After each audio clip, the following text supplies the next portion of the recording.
வேலூரில் பள்ளி பேருந்து மோதி 1.5 வயது பெண் குழந்தை பலியாகி இருக்கக்கூடிய சம்பவம் பெரும் பரபரப்பை ஏற்படுத்தி இருக்கிறது.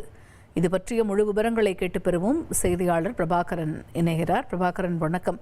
இந்த சம்பவம் எப்பொழுது நிகழ்ந்தது? அந்த குழந்தையோட வேற யாரும் வரலையா, இல்லை அந்த குழந்தை அந்த பள்ளி பேருந்துலேருந்து தான் கீழே இறங்குனாங்களா? என்ன நடந்தது? வணக்கம். வேலூர் மாவட்டம் குடியாத்தம் அடுத்த செட்டிக்குப்பம் பகுதியைச் சேர்ந்தவர் மோகன். இந்த செட்டிக்குப்பம் பாத்தீங்கன்னா கிராமம். அந்த கிராமத்தின் தெருவும் சாலையும் ஒரே மாதிரி தான் இருக்கும்.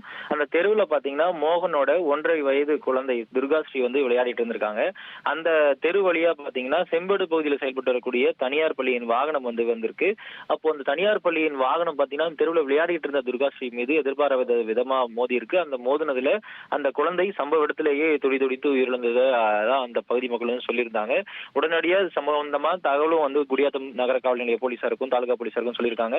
போலீசார் சம்பவ இடத்திற்கு விரைந்து அந்த குழந்தையுடைய உடலை மீட்டு பிரேத பரிசோதனைக்காக மருத்துவமனைக்கு அனுப்பி வச்சக்கூடிய சூழல்ல இந்த சம்பவம் நிகழ்ந்ததும் அந்த பள்ளி பேருந்துடைய ஓட்டுநர் இறங்கி ஓடிட்டு தான் அந்த பகுதி மக்கள் சொல்லியிருக்காங்க.